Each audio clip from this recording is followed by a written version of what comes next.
잘 오셨습니다. 잘 선택합시다. 오늘 말씀은 순간의 선택과 그 결과라는 제목으로 말씀을 전하겠습니다. 영국에서 실제 있었던 일입니다. 허버트 스펜서라는 사람이 메리앤 에반스라는 젊은 여성과 결혼을 해야 할지 말아야 할지 고민을 하다가 마침내 동전을 던져서 동전의 앞면이 나오면 결혼을 하고 뒷면이 나오면 하지 말아야겠다. 이렇게 결정을 했어요. 친구들은 이 스펜서가 그녀를 사랑하고 있음을 분명히 알고 있었습니다.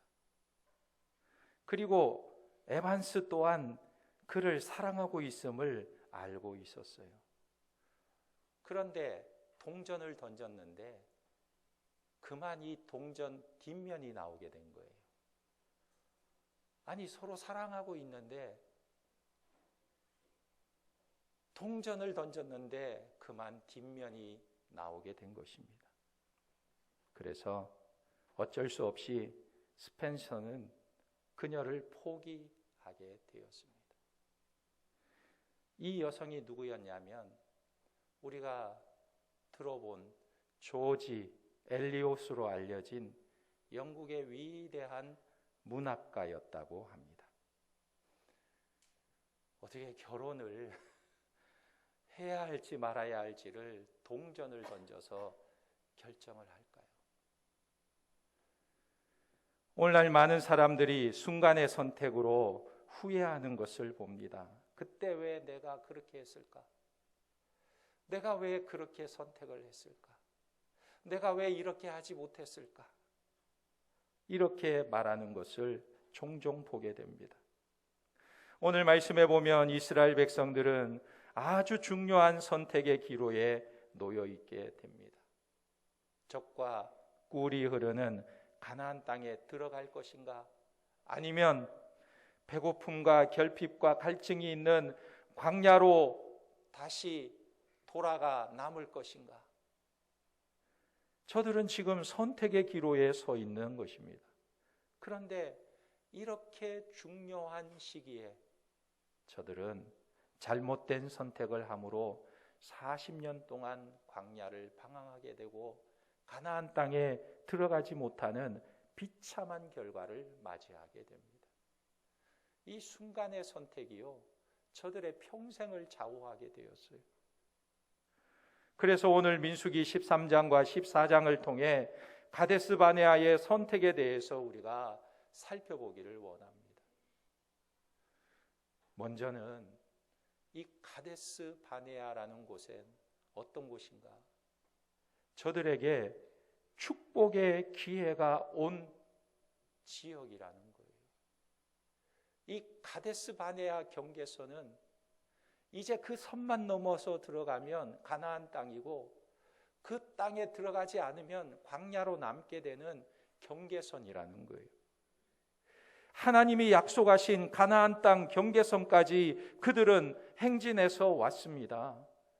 이제 저들은 광야 생활의 종지부를 찍고 가나안 땅으로 들어가기만 하면 되는 거예요. 그러면 하나님께서 약속하신 대로 네가 손으로 짓지 아니한 집에서 살고 네가 심지 아니한 식물을 먹게 될 것이고 네가 파지 아니한 우물에서 물을 마시게 될 것이다. 이 약속을 저들은 누리게 되는 것입니다. 그날이 눈앞에 다가온 거예요. 하나님께서 저들을 위해 예비해 주신 모든 복을 누릴 수 있고 출애굽을 시켜주신 목적을 이룰 수 있는 그 날이 바로 눈앞에 다가온 것입니다. 그런데 이렇게 중요한 순간에 이스라엘 백성들이 모세에게 먼저 우리가 저 땅을 한번 보고 와야겠다, 저 땅을 좀 정탐하게 해달라 요구하는 것입니다. 그래서 모세는 두령 한 사람씩 선발해서 남방으로부터 북방까지 자세히 탐지하고 돌아오게 하는데 저들에게 세 가지를 살피라고 했습니다. 첫째는 그 땅이 살기 좋은 땅인지 그렇지 않은지 보고 오라는 거예요. 그리고 두 번째는 그 땅 거민이 강한지 약한지 많은지 적은지 잘 살피고 오라고 그랬습니다. 그리고 세 번째는 그들이 거하는 성읍이 진영인지 산성인지 군사진지인지 잘 파악하고 오라고 했습니다. 그래서 12명의 정탐꾼은요, 이 가나안 땅에 들어가서 40일 동안 두루 다니면서 그 땅을 정탐하고 돌아오게 됩니다. 그리고 모세에게 그 정탐한 그 땅에 대한 보고서를 드리게 됩니다. 먼저는 그 땅을 정탐하고 와서 경제적으로 농업적인 상황에 대한 보고를 하는데, 이 내용에 대해서는 12명 모두가 다 전원 일치되는 내용을 보고했습니다. 이들이요, 그 땅에서 포도송이를 가져왔는데 그 포도송이가 얼마나 실한지 혼자 들기 힘들어서 그것을 막대기에 깨어서 두 사람이 어깨에 메고 나올 정도로 아주 튼실한 포도송이를 가지고 나왔어요. 여러분, 이 포도송이가 얼마나 크면 사람이 혼자 그걸 들고 올 수도 있을 텐데, 아마 이 포도는 말이죠, 거봉 중에 왕거봉이었던 것 같아요. 혼자 들고 나오기 힘들 정도로. 그래서 나무에 깨어서 두 사람이 메고 나왔다 그랬습니다. 이 포도가 얼마나 좋고 얼마나 컸던지 그것을 채취한 그 골짜기의 이름을 송이라는 뜻의 이름을 붙였어요. 에스골 골짜기라고 이름을 붙일 정도로 그 포도송이는 대단했습니다. 이들이 포도송이만 들고 나온 것이 아닙니다. 그곳에서 석류와 무화과 나무 실과도 가지고 나왔다 그랬어요. 그런데 이 팔레스타인 지역에 가면 그것만 있는 게 아니에요. 대추야자도 얼마나 송이가 굵은 대추야자가 많이 나오는지 몰라요. 이 종려나무 열매인데 그것이 잘 익은 것을 먹으면요, 우리나라 꽃감보다도 훨씬 더 달고요, 꿀보다도 달고 얼마나 맛있는지 몰라요. 그러니까 가나안 땅을 두루 살펴 돌아보니 이 땅은 과연 하나님께서 주신 젖과 꿀이 흐르는 땅이구나. 아마 그들은 놀랐을 것 같아요. 그런데 문제는 저들이 그 땅을 둘러보면서 군사적인 상황에 대해서는 현실의 평가는 일치했지만 그 땅에 대한 해석은 서로 달랐던 것을 보게 됩니다. 서로 상반된 보고를 가지고 왔어요. 12명의 정탐꾼 중에 10명은 부정적인 내용을 가지고 왔고 나머지 2명은 긍정적인 내용을 가지고 왔습니다. 먼저 민수기 13장 28절에 보면, 그러나 그 땅 거주민은 강하고 성읍은 견고하고 심히 클 뿐 아니라 거기서 아낙 자손을 보았으며 그랬어요. 이들이 그 땅에서 거인을 보았다는 거예요. 그리고 이들이 살고 있는 성읍이 얼마나 견고한지 신명기 1장 28절에 보니까 성곽이 하늘에 닿았다 이렇게 표현했어요. 이들의 살고 있는 성읍이 얼마나 높은지 그 성읍이 성곽이 하늘 꼭대기에 닿았다 이렇게 말하고 있어요. 여러분, 아무리 높은 건물을 지어도 하늘 꼭대기에 닿겠습니까? 아마 우리가 살고 있는 아파트보다 낮을 것 같아요. 그런데 하늘 꼭대기에 닿았다 할 정도로 저들은 아주 과장되게 보고를 합니다. 가나안 7 족속의 신장은 사실 크고 장대했습니다. 그러나 이들이 보고하는 내용을 보면 좀 과장되게 보고하고 있는 것 같아요. 10명의 정탐꾼들은 그 땅을 바라보면서 부정적인 해석을 한 것입니다. 이 땅 거민은 너무나 크고 이 땅의 성읍은 너무나 높고 우리는 이 땅에 들어가서 이 땅을 정복하기가 어렵겠구나, 이런 해석을 한 것입니다. 그래서 부정적인 평가를 내었어요. 그래서 우리는 그 땅을 능히 차지하지 못할 것이다, 그들은 우리보다 훨씬 강하다 그랬어요. 민수기 13장 33절에 보면 거기서 네피림 후손인 아낙 자손의 거인들을 보았나니 우리는 스스로 보기에도 메뚜기 같으니 그들이 보기에도 그와 같았을 것이니라 그랬어요. 이 10명의 정탐꾼들이 자신들을 어떻게 여겼습니까? 우리는 그들 보기에 메뚜기 같은 존재다. 메뚜기. 그들이 보기에 우리는 메뚜기 같은 존재다. 자기들을 메뚜기로 여겼어요. 그러나 12명의 정탐꾼 가운데 긍정적인 보고를 한 사람이 두 사람 있는데 여호수아와 갈렙의 평가는 그들과 완전히 달랐습니다.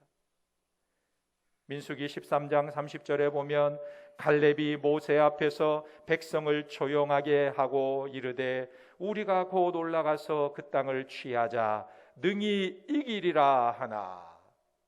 우리가 이길 수 있다. 그 땅에 들어가면 우리가 그 땅을 정복할 수 있다 그랬어요. 그리고 14장 8절 9절에도 이들이 이렇게 말합니다. 여호와께서 우리를 기뻐하시면 우리를 그 땅으로 인도하여 들이시고 그 땅을 우리에게 주시리라. 이는 과연 젖과 꿀이 흐르는 땅이니라. 다만 여호와를 거역하지 말라. 또 그 땅 백성을 두려워하지 말라. 그들은 우리의 먹이라. 그들의 보호자는 그들에게서 떠났고 여호와는 우리와 함께 하시느니라. 그들을 두려워하지 말라 하나. 이 두 사람의 보고가 뭡니까? 이 두 사람의 해석이 뭐예요? 그 땅에 들어가서 보니 과연 하나님께서 그 땅은 젖과 꿀이 흐르는 땅인데 우리에게 주셨다. 우리에게 밥상을 차려 주셨다. 우리가 들어가서 그 밥을 먹기만 하면 된다. 저들은 우리의 밥이다. 이렇게 해석을 한 것입니다. 그러니까 10명의 정탐꾼들은 메뚜기 파고 2명의 정탐꾼은 밥파예요. 밥파. 자, 그래서 이제 이스라엘 백성들은 가나안 땅의 경계선인 가데스 바네아에서 이 둘의 보고를 받게 되는 거예요. 이 둘의 보고 중에 하나를 선택해야만 했던 것입니다. 10명의 정탐꾼의 보고를 선택할 것인가? 2명의 정탐꾼의 보고를 선택할 것이냐? 선택의 기로에 서게 된 것입니다. 가나안 땅에 올라가서 밥을 먹듯이 그들을 점령할 것인가? 아니면 메뚜기처럼 도망을 칠 것인가? 이들은 선택을 해야만 했던 것입니다. 여러분, 이 선택은요, 한순간의 선택이에요. 이 선택은 한순간의 선택이지만 그 선택의 결과는 향후 40년을 결정짓는 아주 중대한 선택이었던 것입니다. 여러분 같으면 어떻게 할 것 같아요? 가나안 땅에 들어가겠습니까? 아니면 메뚜기처럼 광야로 도망을 치겠습니까? 여러분들 같으면 이런 상황에서 어떤 것을 선택할까요? 다른 사람들은 몰라도 우리 중앙교회 성도들은 가나안 땅으로 들어갈 줄 믿습니다. 아멘. 그럼 이스라엘 백성들은 이 위대한 기회 앞에 어떤 선택을 했는가? 하나님은 이 선택의 시간을 위해 미리 저들에게 약속의 말씀을 주시기도 했어요. 신명기 1장 21절에 너희의 하나님 여호와께서 이 땅을 너희 앞에 두셨은즉 너희 조상의 하나님 여호와께서 너희에게 이르신 대로 올라가서 차지하라. 두려워하지 말라. 주저하지 말라 한즉. 하나님은 이미 이스라엘 백성들에게 말씀하시고 약속도 주셨어요. 그 땅에 들어가서 그 땅을 보고든 두려워하지 말라. 그 땅 사람들 보고도 두려워하지 말라. 그 땅의 성읍들을 보고도 놀라지 말라. 내가 이미 너희에게 다 주었다. 그러니 올라가서 차지하기만 해라. 올라가서 취하기만 해라. 말씀하셨어요. 하나님께서 주셨다고 하니까 가서 취하면 되는 것입니다. 여호수아와 갈렙은 하나님의 말씀을 마음에 새겨놓고 모세의 격려를 받았기 때문에 그 땅을 둘러보고 와서도 긍정적인 사고방식을 가지고 이 땅은 우리에게 주신 땅이다, 들어가서 우리가 취하자 그랬어요. 그러나 이스라엘 백성들은 부정적인 보고를 하는 10명의 정탐꾼의 보고를 받아들이게 된 거예요. 여러분, 사람들이요, 일반적으로 부정적인 말과 긍정적인 말을 들을 때 어느 말에 더 마음이 가겠습니까? 어느 말에 더 귀를 기울이겠어요? 대개 보면 부정적인 말에 귀를 많이 기울입니다. 안 될 것 같아, 위험할 것 같아, 망할 것 같아, 잘못하면 죽을지 몰라. 부정적인 말에 마음이 기울고 그 말에 마음이 쏠리게 되는 거예요. 적극적이고 긍정적인 말보다 부정적이고 의구심을 갖는 말을 더 마음에 귀를 기울이는 것을 보게 됩니다.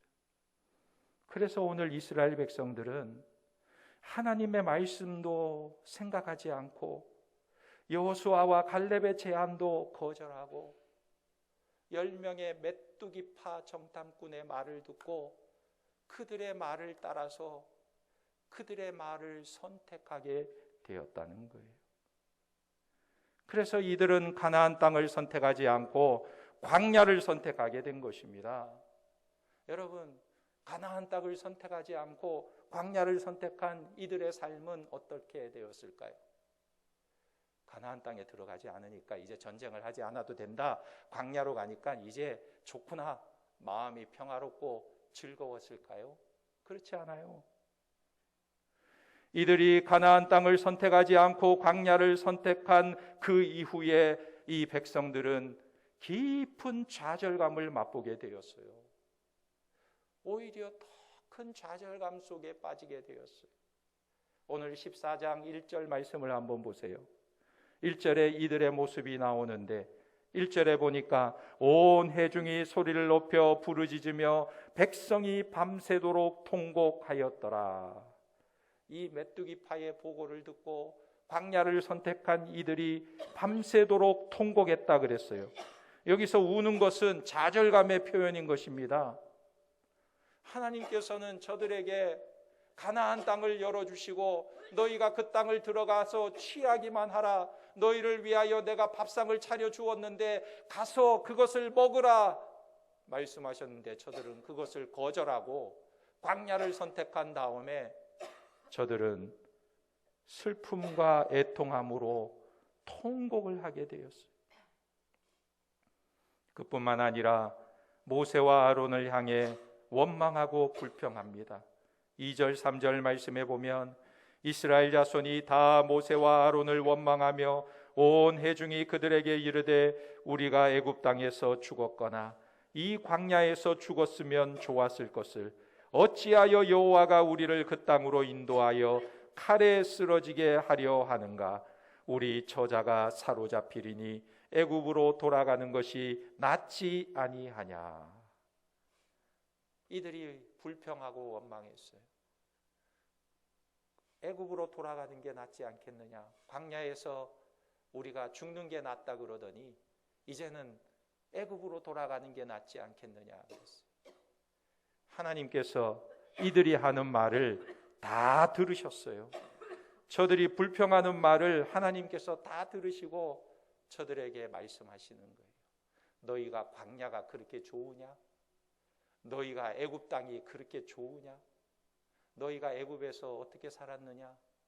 애굽에서 종살이하지 않았느냐? 애굽에서 살 때 너희가 아들을 낳으면 바로가 빼앗아서 그 아들들을 다 죽이지 않았느냐? 너희가 애굽에 살 때가 그렇게 좋더냐? 거기서 파와 마늘과 부추를 공짜로 먹던 그날이 그렇게 좋더냐?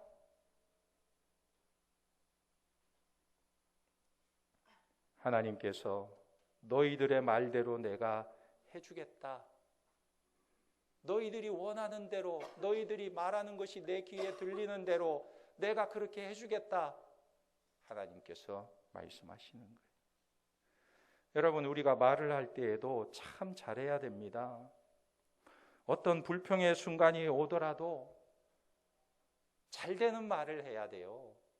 아이한테도 혼을 낼 때도 에이, 이 잘된 놈, 복받을 놈 이래야지, 에이, 이 망할 놈 이러면 안 돼요. 잘될 놈, 잘될 녀석, 그래야 되는 거예요. 우리나라가 이렇게 세계 유례가 없을 정도로 잘 살게 된 이유가 있다고 합니다. 그 이유가 뭐냐면 옛날 엄마들이 아이들을 키우면서 아이들이 코를 훌쩍훌쩍거리고 있으면 손수건을 코에다 대고 뭐라고 하냐면 흥해라, 흥해라, 흥흥, 흥해라 그랬어요. 그러니까 이 자녀들이 다 흥하게 된 거예요. 그래서 우리나라가 흥한 나라가 됐잖아요. 그런 이야기가 있습니다. 그러니까 우리가 말을 해도 흥하는 말을 해야지, 하필 광야에서 죽는 게 좋겠다 이런 말을 해서 되겠습니까? 우리가 광야에서 죽는 게 차라리 낫겠다 이런 말 해서 되겠어요? 더군다나 애굽으로 돌아가는 게 더 낫겠다 이래서 되겠습니까? 민수기 14장 3절 하반절에서부터 보면 이들은 이렇게 말했어요. 애굽으로 돌아가는 것이 낫지 아니하랴. 이에 서로 말하되 우리가 한 지휘관을 세우고 애굽으로 돌아가자 하매. 그랬어요. 이 백성들이 얼마나 악한지요. 모세를 죽이고 새로운 지도자를 세워서 우리가 애굽으로 돌아가자 이렇게 말하는 거예요.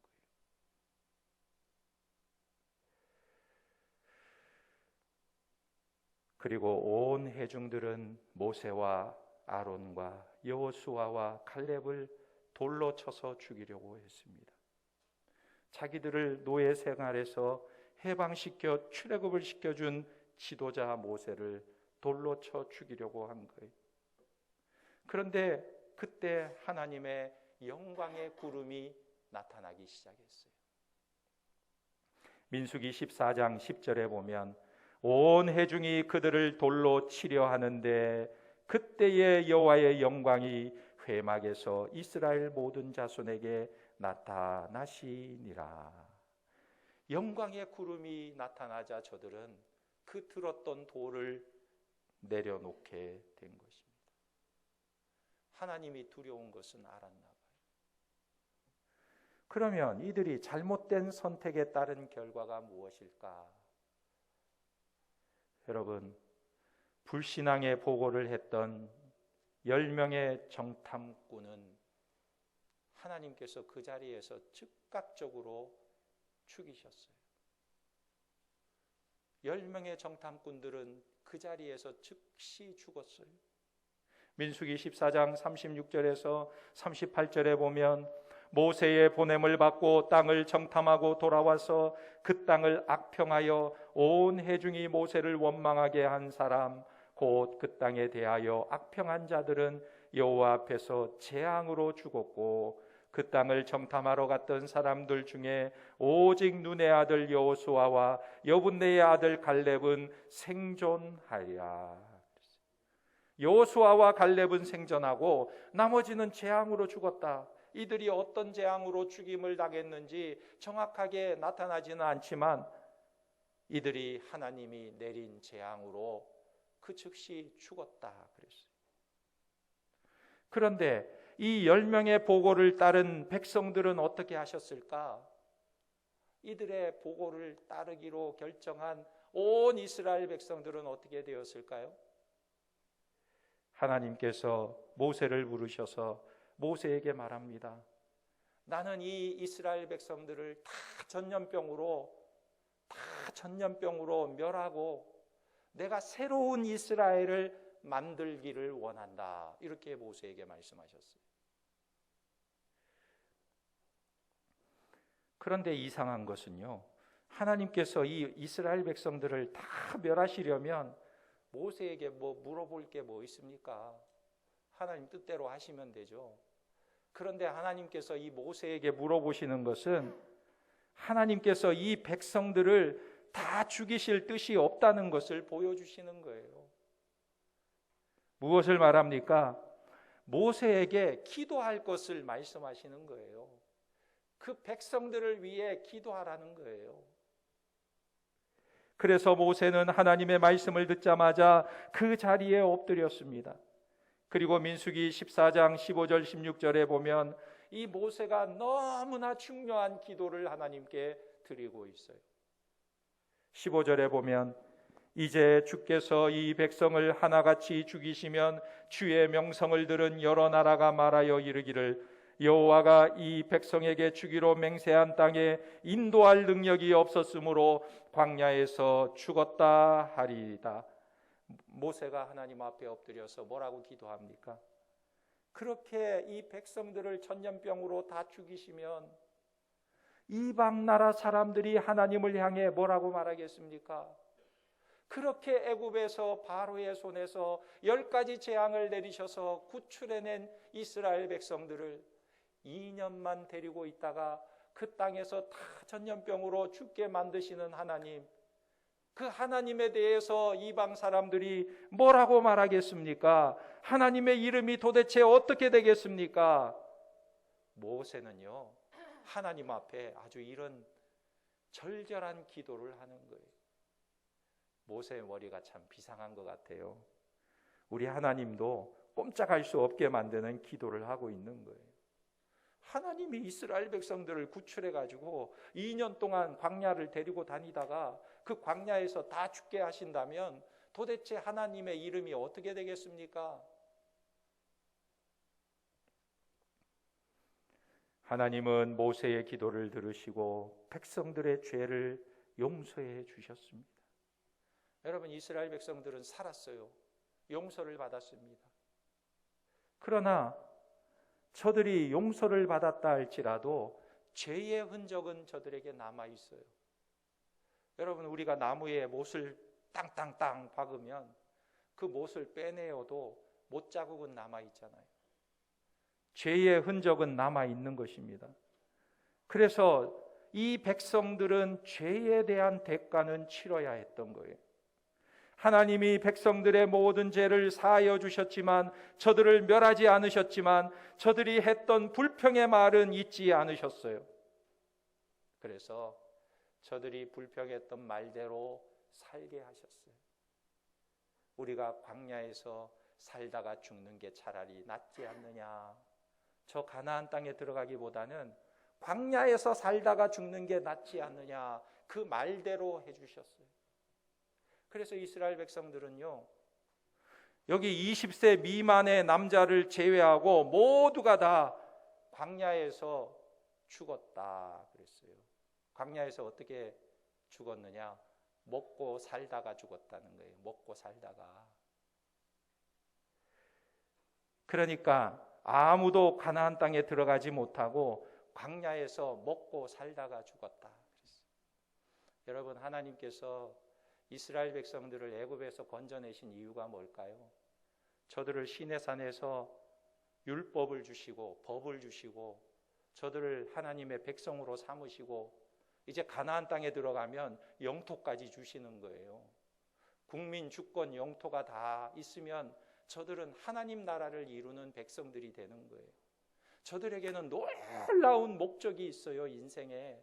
하나님 나라를 이루고 그 가나안 땅에서 하나님의 백성으로 살면서 모든 열방에게 복이 되는 삶을 저들에게 하나님께서 기대하셨던 겁니다. 그런데 저들이 가나안 땅을 거부하자 저들의 인생이 어떻게 바뀌었느냐? 광야에서 먹고 살다가 죽는 인생으로 끝났어요. 여전히 하나님은 광야에서도 저들에게 먹을 것을 제공해 주셨어요. 마실 물도 주셨어요.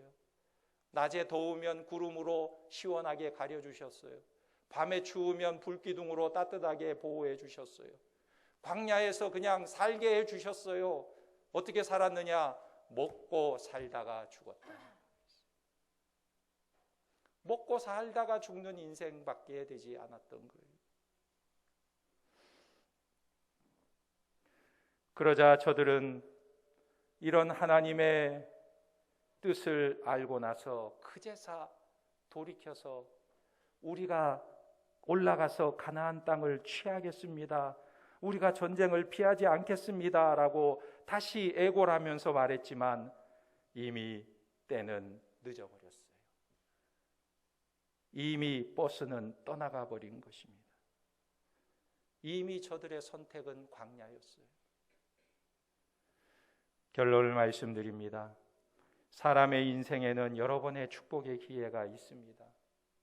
출세할 기회도 있고요, 부자가 될 기회도 있고요, 성공할 기회도 있고 여러 기회가 있다고 합니다. 그러나 출세할 기회를 놓치고 성공할 기회를 놓치고 부자가 될 기회도 놓쳐도 그런 기회에 인생을 살아가는 그런 기회는 인생을 살아가는 데 있어서 큰 문제가 되지는 않습니다. 우리가 성공할 수 하지 못할 때도 있고 부자가 되지 못할 수도 있어요. 그러나 더 중요한 기회가 우리에게 있는데 그것이 무엇이냐면 하나님과 관련된 기회인 거예요.